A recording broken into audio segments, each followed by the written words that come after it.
New farming laws in India were recently passed by Prime Minister Narendra Modi. In a country where over half the population earns a living through the agricultural industry, those laws were met with a massive protest by many. That's right. So in a past month, as many as 250 million people, including various farming organizations and more, have taken part in protests across the country. With 300,000, they recently surrounded the capital in New Delhi, and they were met with some resistance, but they show no signs of letting up. So joining us today for update on that current situation, he's columnist at the Wall Street Journal, resident fellow at AEI, Sadanand Dhume. Sadanand, welcome to the show. Thank you for joining us.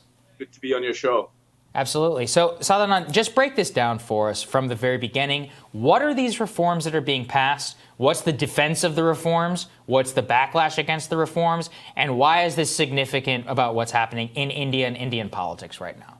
Great question. I presume we have about 2 hours for this, right? In a nutshell, what the Indian problem is that it has way too many farmers. And let me give you a quick example. More than half of Indians are engaged in agriculture in some shape or form. In the U.S., that number is only 4%. Mm-hmm. And what the government is trying to do is to improve the livelihood of farmers by allowing them to have more choices in where they can sell their produce. And this has created a backlash because they have a current system which is very state-dominated. But some farmers, particularly in two large farming states, Punjab and Haryana, benefit from that. And those farmers are very worried that their lifestyle and their way of life is under threat. And that's really at the heart of these protests. Okay. So essentially, there have been these sort of price supports, and this was the way people were making their living. And now these are kind of, for lack of a better term, there's sort of like neoliberal reforms that are being instituted. And tell me if any of this is wrong. The government is essentially saying, look, in the long run, it's going to be fine. You're actually going to make more money. We got to shift away from, we got too many people who are doing this work right now. But is there any provision to make sure that people are made whole in the short term? Because, here, I can only think of it in the U.S. context. We had these neoliberal reforms. They're supposed to increase GDP and be great for everybody. They've decimated much of the country and have left much lower wage and less stable jobs in their wake and destroyed a lot of ways of living and a lot of communities in the process. No, Crystal, that's actually an excellent question, and you've got the crux of the matter exactly right. The issue really, though, is that the living and the way of life, it affects only about 6% of India's farmers were locked into this old system.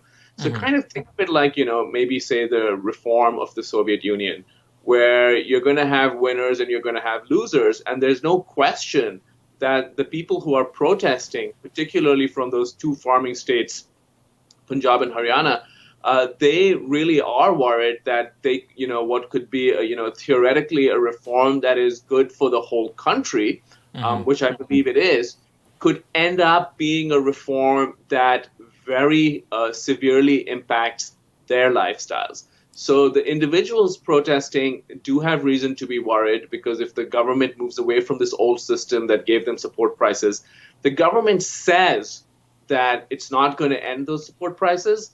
But I think many farmers see the writing on the wall. They see that that the old system is being dismantled, and the ones who've done okay from the old system are naturally worried. Got it. How is this politically going to shake everything up, Sadanand? And I hear you. And by the way, I think anybody should be skeptical anywhere across the world when they're like, well, we say we're going to do something, but things are going to be shaken up. So in the matter of these protests themselves, it seems that the government's assurance that, no, they'll still be there is not enough. So what, if any, could an end be to this crisis that's going on in India? Or is it even a crisis? Has it really garnered the level of the entire nation that's getting in on this? Or is it just that because of the scale of India, like 6% of India is still like a lot of people? Yeah, there's definitely a lot of exaggeration, right? Like that 250 million figure, I take that with a very large grain of salt. But that is simply implausible, and that's kind of a press release number put out by some unions. What we do know is that there are tens of thousands of protesters on the borders of the national capital, Delhi. Yeah. Now, you're absolutely right that tens of thousands means a lot less in India than, say, it would mean if we were talking about Monaco. Right. But this is a potentially a political crisis for the government. because of the earlier figure I talked about, because more than half of Indians are involved in farming. And even though most of them are not going to be directly affected by these farm laws in the way the guys who are protesting are, it's still very sensitive in Indian politics, as you can imagine, to go anywhere near agriculture in terms of reforms.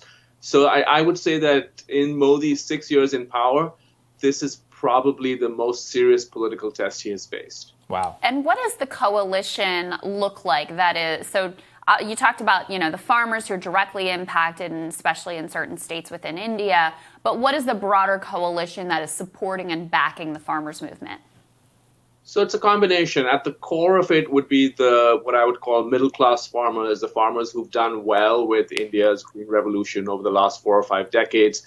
These are essentially farmers who grow wheat and rice and get those minimum support prices. That's the heart of it. And then, as in many protests, all kinds of people join in, right? I mean, it's sort of like if you don't like Modi and you've got your own reason not to like him, well, here's a great opportunity. And so you have various, leftist unions. You have some of the communist groups involved. You have farmers from other states. It's the rest of it is a bit of a mishmash, but the heart of it are these farmers from Punjab and Haryana. Got it. Yeah. And one other question for you, Sadanand. Obviously, this is very specific to the Indian context and politics there, as they are everywhere, incredibly complicated. But do you see a connection to some of the sort of uprisings we've had around the world, whether it's Brexit, whether it's the election of Donald Trump, in the sense that this sort of like neoliberal status quo system is failing and being rejected by people in different ways all around the world? Or do you see this as more as like very discrete event and specifically focused on this one particular political question? That's actually tricky in a way, because I would say that you could argue that the rise of Modi is more of a parallel, where you have revolt against old elites, you have a kind of appeal to the majority community and so on. But this is, in fact, a counter-revolt, so to speak, against the populists. So it's kind of, it's a little bit different.